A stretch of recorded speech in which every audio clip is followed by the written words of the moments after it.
ನಮಸ್ಕಾರ, ನ್ಯೂಸ್ 10ಗೆ ಸ್ವಾಗತ. ನಾನು ನವಿತಾ ಜೈನ್. ಪಂಚ್ ಫೈಟ್ಗೆ ಬಿರುಸಿನ ಮತದಾನ, ದೇವರಿಗೆ ಮೊರೆ ಇಟ್ಟ ಅಭ್ಯರ್ಥಿಗಳು, ಯಾರಿಗೆ ಒಲಿತಾನೆ ಮತದಾರ?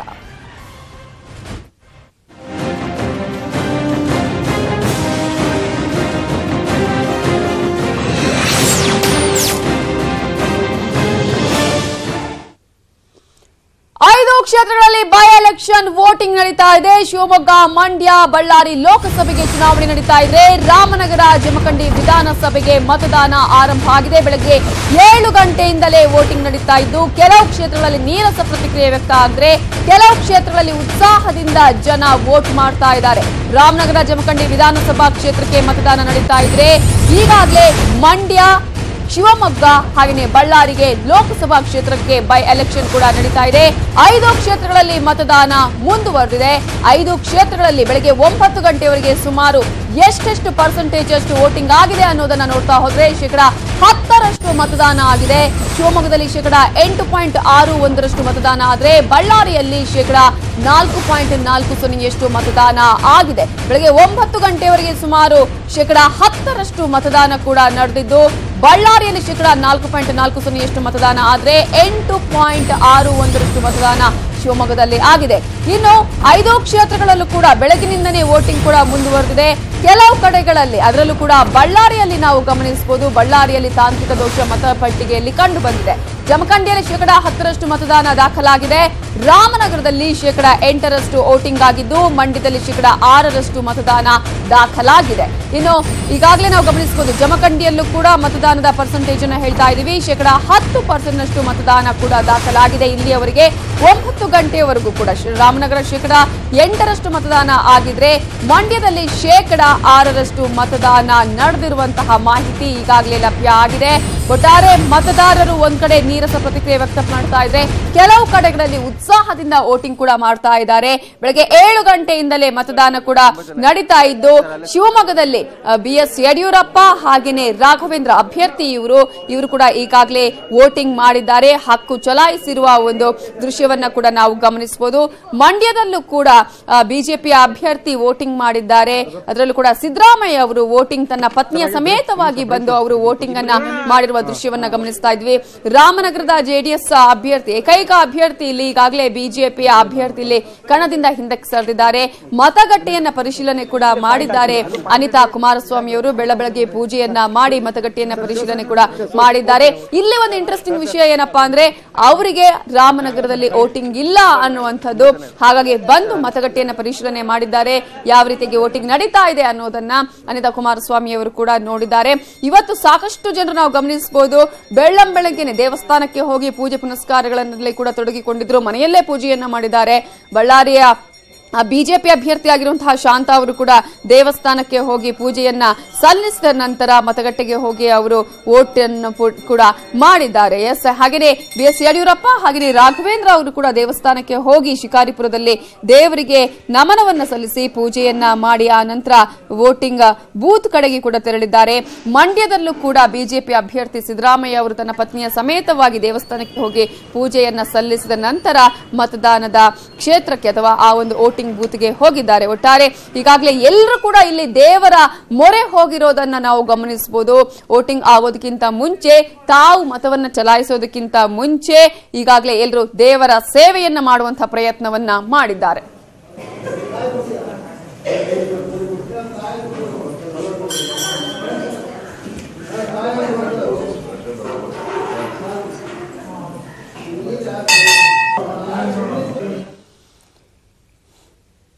ಎಸ್, ಈಗಾಗಲೇ ಮತದಾನ ಆರಂಭ ಆಗಿದೆ. ಬೆಳಗ್ಗೆ 7 ಗಂಟೆಯಿಂದಲೇ ಇಲ್ಲಿವರೆಗೂ ಕೂಡ 9% ಅಷ್ಟು ವೋಟಿಂಗ್ ಆಗಿದೆ ಒಟ್ಟಾರೆಯಾಗಿ ನಾವು ಗಮನಿಸೋದಾದ್ರೆ. ಹಾಗಾದ್ರೆ ಈಗ 5 ಕ್ಷೇತ್ರಗಳಲ್ಲೂ ಕೂಡ ಯಾವ ರೀತಿಯಾಗಿ ಒಂದು ವೋಟಿಂಗ್ ನಡೀತಾ ಇದೆ ಅನ್ನೋದ್ರ ಬಗ್ಗೆ ಡೀಟೇಲ್ಸ್ ಕೊಡೋದಕ್ಕೆ ನಮ್ಮ ರಿಪೋರ್ಟರ್ಸ್ ಕೂಡ ಈಗಾಗಲೇ ಸ್ಥಳದಿಂದ ನೇರ ಸಂಪರ್ಕದಲ್ಲಿದ್ದಾರೆ. ಬಳ್ಳಾರಿಯಿಂದ ಶರಣು ಹಂಪಿ ನೇರ ಸಂಪರ್ಕದಲ್ಲಿದ್ದಾರೆ. ಮಂಡ್ಯದಿಂದ ರಾಘವೇಂದ್ರ, ಹಾಗೆಯೇ ಶಿವಮೊಗ್ಗದಿಂದ ನಾಗರಾಜ್, ಹಾಗೆಯೇ ಜಮಖಂಡಿಯಿಂದ ಮಹೇಶ್ ವಿ ಶೆಟ್ಟಗಾರ್ ಕೂಡ ಈಗಾಗಲೇ ನೇರ ಸಂಪರ್ಕದಲ್ಲಿದ್ದಾರೆ.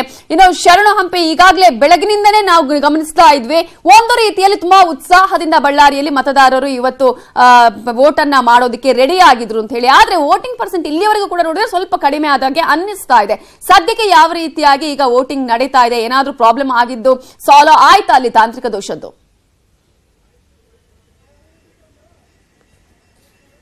ನವಿತಾ, ಏನು ಬಳ್ಳಾರಿಯ ಸಂಡೂರಿನಲ್ಲಿ ಇವಿಎಂ ಮಿಷಿನ್ ತಾಂತ್ರಿಕ ದೋಷ ಆಗಿತ್ತು, ಆದ್ರೆ ಈ ಕಳೆದ ಅರ್ಧ ಗಂಟೆಯಿಂದಷ್ಟೇ ಸರಿಪಡಿಸಿದ್ದಾರೆ. ಆದ್ರೆ ಬಳ್ಳಾರಿ ಜಿಲ್ಲೆಯ ಹರಗಿಂಡೋಣಿಯಲ್ಲ, ಬಳ್ಳಾರಿ ತಾಲೂಕಿನ ಹರಗಿಂಡೋಣಿ ಗ್ರಾಮದಲ್ಲಿ 2100 ಮತದಾರರಿದ್ದಾರೆ. ಅಲ್ಲಿ ಮತದಾನ ಬಹಿಷ್ಕಾರ ಮಾಡಿದ್ದಾರೆ. ನಿನ್ನೆ ಮತದಾನ ಬಹಿಷ್ಕಾರ ಮಾಡ್ತೇನೆ ಅಂತೇಳಿ ದಿಢೀರ್ ಪ್ರತಿಭಟನೆಯನ್ನು ಮಾಡಿದ್ರು.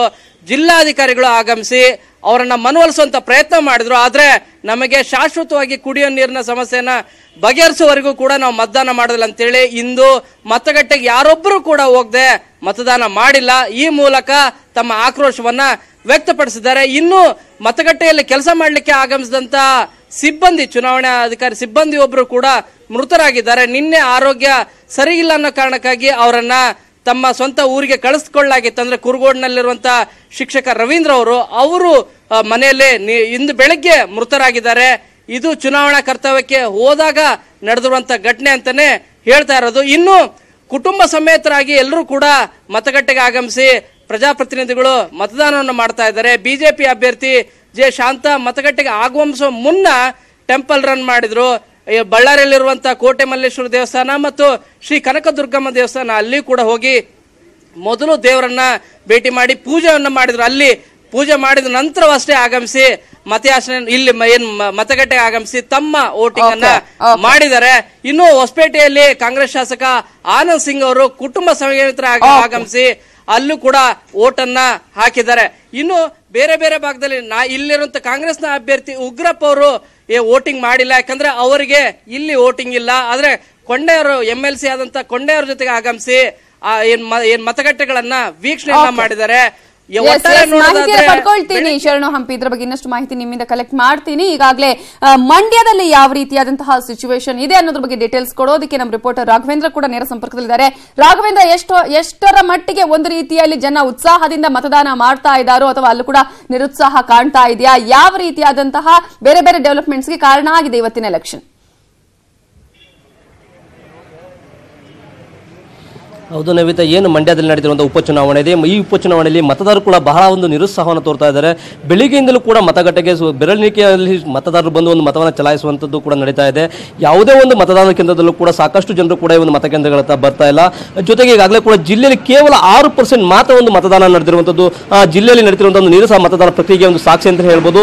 ಯಾಕೆಂದ್ರೆ ಮಂಡ್ಯ ಜಿಲ್ಲೆಯಲ್ಲಿ ಕೂಡ ಈಗ ಇರುವಂಥ 4.5 ತಿಂಗಳ ಅವಧಿಗಾಗಿ ಈಗ ಒಂದು ಉಪಚುನಾವಣೆ ನಡೆದಿದೆ. ಈ ಉಪಚುನಾವಣೆ ಯಾರಿಗೂ ಕೂಡ ಬೇಕಾಗಿತ್ತು. ಒಂದು ಕಡೆ ಕಾರ್ಯಕರ್ತರಿಗೂ ಬೇಕಾಗಿರಲಿಲ್ಲ, ಒಂದು ಕಡೆ ರಾಜಕೀಯ ಮುಖಂಡರಿಗೂ ಬೇಡ, ಒಂದು ಕಡೆ ಮತದಾರರಿಗೂ ಕೂಡ ಒಂದು ಉಪಚುನಾವಣೆ ಬೇಕಾಗಿರಲಿಲ್ಲ. ಆದರೆ ಏನು ಚುನಾವಣಾ ಆಯೋಗದ ನಿರ್ದೇಶನದಂತೆ ಈಗ ಚುನಾವಣೆ ನಡೀತಾ ಇದೆ. ಹಾಗೆ ಈ ಒಂದು ಚುನಾವಣೆಗೆ ಯಾವುದೇ ಒಬ್ಬ ಮತದಾರ ಪ್ರಭು ಕೂಡ ಒಂದು ಒಲವನ್ನು ತೋರ್ತಾ ಇಲ್ಲ. ಕೆಲವೊಂದು ಬೆರಳಿಕೆ ಮತದಾರರು ಕೂಡ ಈಗ ಒಂದು ಮತದಾನಕ್ಕೆ ಒಂದು ಮತವನ್ನು ಚಲಾಯಿಸ್ತಾ ಇದ್ದಾರೆ. ಈಗಾಗಲೇ ಕೂಡ ಏನು ಮತದಾನ ನಡೀತಾ ಇದೆ, ಆ ಮತದಾನದಲ್ಲಿ ಪ್ರಮುಖರು ಕೂಡ ಈಗ ಒಂದು ಮತವನ್ನು ಚಲಾಯಿಸಿದ್ದಾರೆ. ಈಗಾಗಲೇ ಕೂಡ ಜಿಲ್ಲಾ ಉಸ್ತುವಾರಿ ಸಚಿವರಾದ ಪುಟ್ಟರಾಜು ಅವರು ಚಿನಕುಳ್ಳಿ ಕ್ಷೇತ್ರದಲ್ಲಿ ಒಂದು ಮತವನ್ನು ಚಲಾಯಿಸಿದರೆ, ಬಿಜೆಪಿ ಅಭ್ಯರ್ಥಿಯಾದಂತಹ ಡಾಕ್ಟರ್ ಸಿದ್ದರಾಮಯ್ಯನವರು ಎತ್ತಗದಳ್ಳಿ ಕ್ಷೇತ್ರದ ಒಂದು ಮತದಾರ ಕ್ಷೇತ್ರದಲ್ಲಿ ಒಂದು ಮತವನ್ನು ಚಲಾಯಿಸಿದ್ದಾರೆ. ಹಾಗೆ ನಾರಾಯಣಗೌಡರು ಕೂಡ ಏನು ಕೇರ್ಪೇಟೆ ಶಾಸಕ ಅವರು ಕೂಡ ಒಂದು ಮತವನ್ನು ಚಲಾಯಿಸಿದ್ರೆ, ಒಟ್ಟಾರೆ ಹೇಳೋದಾದ್ರೆ ಮಂಡ್ಯ ಜಿಲ್ಲೆಯಲ್ಲಿ ಕೂಡ ಈಗ ಒಂದು ಸಾಕಷ್ಟು ಜನರು ಕೂಡ ಮತಕೇಂದ್ರ ಬರ್ತಾ ಇಲ್ಲ. ಯಾಕೆಂದ್ರೆ ಈಗಾಗಲೇ ಕೂಡ ಏನು ಈ ಒಂದು ಕ್ಷೇತ್ರದಲ್ಲಿ ಮತದಾನದ ಒಂದು ಪ್ರಕ್ರಿಯೆ ಇದೆ, ಅದು ನೀರಸ ಪ್ರಕ್ರಿಯೆ ಕಾರಣ ಆಗಿದೆ. ಈ ಒಂದು ಕ್ಷೇತ್ರದಲ್ಲಿ ಹೇಳೋದಾದ್ರೆ ಮುಖ್ಯವಾಗಿ ಜೆಡಿಎಸ್ ಹಾಗೂ ಬಿಜೆಪಿ ನಡುವೆ ನೇರ ಹಣಾಹಣಿ ಇದೆ ಅಂತ ಹೇಳ್ಬೋದು. ಆದ್ರೂ ಕೂಡ ಮೇಲ್ನೋಟಕ್ಕೆ ಜೆಡಿಎಸ್ ಬಹಳ ಸ್ಟ್ರಾಂಗ್ ಅಂತಾನೆ ಕಾಣಿಸ್ತಾ ಇದೆ. ಆದ್ರೆ ಈ ಒಂದು ಕ್ಷೇತ್ರದಲ್ಲಿ ಒಂದು ಪ್ಲಸ್ ಪಾಯಿಂಟ್ ಏನಪ್ಪಾ ಅಂದ್ರೆ, ಈ ಬಾರಿ ಜೆಡಿಎಸ್ ಹಾಗೂ ರೈತ ಸಂಘದ ಒಂದು ಓಟ್ಗಳನ್ನ ಬಿಜೆಪಿ ಒಂದು ಕೀಳುವಂತ ಪ್ರಯತ್ನ ಮಾಡ್ತದೆ.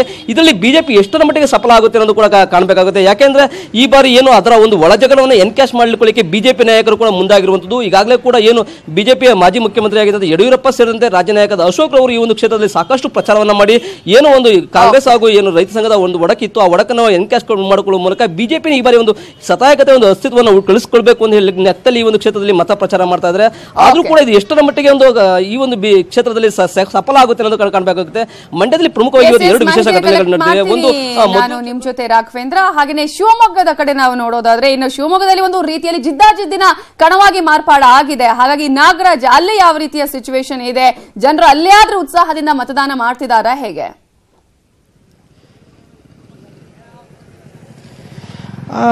ನವಿತಾ, ಏನು ಇದುವರೆಗೂ ಸಹ ಮಂದಗತಿಯಲ್ಲಿ ಸಾಗಿದೆ ಅಂತಲೇ ಹೇಳ್ಬೋದು. ಜನರು ಸಾಕಷ್ಟು ನಿರುತ್ಸಾಹವನ್ನು ಮತದಾನ ಪ್ರಕ್ರಿಯೆಯಲ್ಲಿ ತೊಡಗಿದ್ದಾರೆ ಅಂತಲೇ ಹೇಳ್ಬೋದು. ಯಾಕಂದರೆ ಇದುವರೆಗೂ 10 ಗಂಟೆವರೆಗೂ ಬಂದಂಥ ಮಾಹಿತಿ ಪ್ರಕಾರ ಕೇವಲ ಇನ್ನು 10.46% ಸಹ ಮತದಾನ ಆಗಿದೆ. ಸಾಕಷ್ಟು ಜನ ಇನ್ನೂ ಮತಗಟ್ಟೆಗೆ ಬಂದು ಮತ ಹಾಕುವ ಒಂದು ಕಾರ್ಯದಲ್ಲಿ ಇನ್ನೂ ನಿರತರಾಗಿಲ್ಲ ಅಂತಲೇ ಹೇಳ್ಬೋದು. ಮತ್ತು ಕೆಲವೊಂದು ಕಡೆ ಏನು ಮತದಾನ ಬಹಿಷ್ಕಾರ ಮಾಡಿರುವಂಥ ಒಂದು ಪ್ರಸಂಗಗಳು ಸಹ ಕಂಡು ಬಂದಿದೆ. ಏನು ಶಿವಮೊಗ್ಗ ತಾಲೂಕಿನ ಹೊಳೆಬೆಳಗಲು ಗ್ರಾಮದಲ್ಲಿ ಏನು ಮೂಲಭೂತ ಸೌಕರ್ಯಗಳಿಗೆ ಕಲ್ಪಿಸಿಲ್ಲ ಎಂಬ ಕಾರಣಕ್ಕೋಸ್ಕರ ಅಲ್ಲಿ ಮತದಾನ ಮಾಡಿರುವಂಥದ್ದು. ಮತ್ತು ದೊಡ್ಡಬೀಡು ಗ್ರಾಮದಲ್ಲೂ ಸಹ ಅಲ್ಲೂ ಸಹ ಏನು ಮೂಲಭೂತ ಸೌಕರ್ಯವನ್ನು ಚರಂಡಿ, ನೀರು, ಕುಡಿಯುವ ನೀರಿನ ವ್ಯವಸ್ಥೆ, ಮೂಲಸೌಕರ್ಯ ವ್ಯವಸ್ಥೆಗಳನ್ನು ಕೊಟ್ಟಿಲ್ಲ ಅಂತ ಅಲ್ಲೂ ಸಹ ಮತದಾನ ಬಹಿಷ್ಕಾರ ಮಾಡಿದ್ದಾರೆ. ಜೊತೆಗೆ ಕೆಲವೊಂದು ಮತಗಟ್ಟೆಗಳಲ್ಲಿ ಏನು ಮತಯಂತ್ರ ದೋಷ ಕಂಡು ಬಂದ ಹಿನ್ನೆಲೆಯಲ್ಲಿ 1-2 ಗಂಟೆಗಳ ಕಾಲ ಮತದಾನ ತಡವಾಗಿ ಆರಂಭವಾಗಿದೆ. ನಂತರ ಅಧಿಕಾರಿಗಳು ಅಲ್ಲಿಗೆ ತೆರಳಿ ಮತಯಂತ್ರಗಳ ಸರಿಪಡಿಸುವಂತ ತಾಂತ್ರಿಕ ದೋಷವನ್ನು ಸರಿಪಡಿಸುವಂತ ಕೆಲಸ ಮಾಡಿದ್ದಾರೆ. ಜೊತೆಗೆ ಏನು ಮತದಾನ ಬಹಿಷ್ಕಾರ ಮಾಡುವಂತ 2 ಗ್ರಾಮಗಳಿಗೂ ಸಹ ಏನು ತಹಶೀಲ್ದಾರರು ಭೇಟಿ ನೀಡಿ ಈಗಾಗಲೇ ಅವರನ್ನ ಮನವೊಲಿಸುವಂತ ಒಂದು ಕೆಲಸದಲ್ಲಿ ತೊಡಗಿದ್ದಾರೆ. ಇನ್ನು ಯಡಿಯೂರಪ್ಪನವರು ಸಹ ಏನು ಶಿಕಾರಿಪುರ ಪಟ್ಟಣದಲ್ಲಿರುವಂತಹ 132ನೇ ಬೂತ್ ನಂಬರ್ ಅಲ್ಲಿ ಹೋಗಿ ಏನು ತಮ್ಮ ಒಂದು ಮತದಾನ ಹಕ್ಕನ್ನು ಚಲಾಯಿಸಿದ್ದಾರೆ.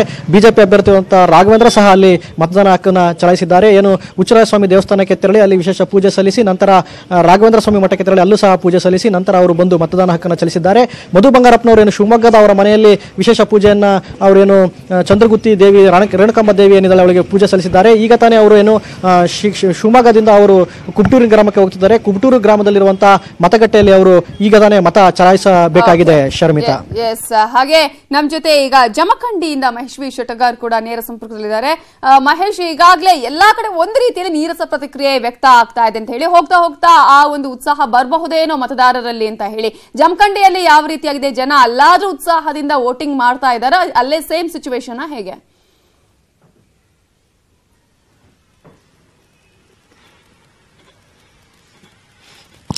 ನವಿತಾ ಜೈನ್, ಜಮಖಂಡಿ ಏನಿದೆ ಜಿದ್ದಾಜಿದ್ದಿ ರಾಜಕೀಯಕ್ಕೆ ಹೆಸರಾಗಿದೆ. ಇಲ್ಲಿ ಬಿಸಿಲೇನು ಏರ್ತಾ ಇದೆ, ಅದ್ರ ಜೊತೆನೆ ಮತದಾರರು ಕೂಡ ಹೆಚ್ಚಿನ ಸಂಖ್ಯೆಯಲ್ಲಿ ಆಗಮಿಸಿ ತಮ್ಮ ಹಕ್ಕನ್ನು ಚಲಾಯಿಸ್ತಾ ಇದ್ದಾರೆ. ನಾವೀಗ ಜಮಖಂಡಿ ಪಟ್ಟಣದ ಪಿಂಕ್ ಮತಗಟ್ಟೆ ಅಂತ ಏನುತ್ತೆ ಅಲ್ಲಿದ್ದೀವಿ. ಇಲ್ಲಿ ತಾವು ಗಮನಿಸಬಹುದು, ಜನ ಬಂದು ಇಲ್ಲಿ ನಿಂತ್ಕೊಂಡು ಪಾಳಿಯಲ್ಲಿ ನಿಂತ್ಕೊಂಡಿದ್ದಾರೆ.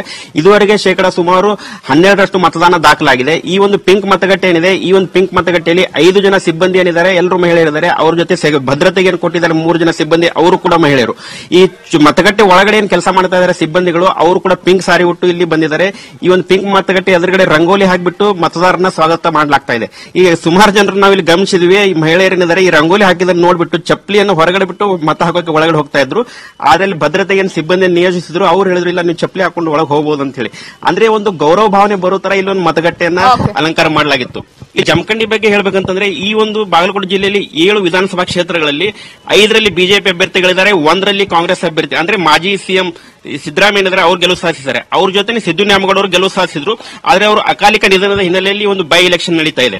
ಈ ಒಂದು ಬೈ ಎಲೆಕ್ಷನ್ ಅಲ್ಲಿ ಇನ್ನೊಂದು ಗಮನಿಸಬೇಕಂದ್ರೆ, ಇದುವರೆಗೆ 14 ಚುನಾವಣೆಗಳು ಜಮಖಂಡಿ ವಿಧಾನಸಭೆ ಕ್ಷೇತ್ರಕ್ಕೆ ನಡೆದಿದ್ದಾವೆ. ಇದರಲ್ಲಿ 10ರಲ್ಲಿ ಕಾಂಗ್ರೆಸ್ ಗೆದ್ದಿದೆ, 2ರಲ್ಲಿ ಜನತಾ ಪಕ್ಷ ಮತ್ತು 2ರಲ್ಲಿ ಬಿಜೆಪಿ ಗೆದ್ದಿದ್ದಾರೆ.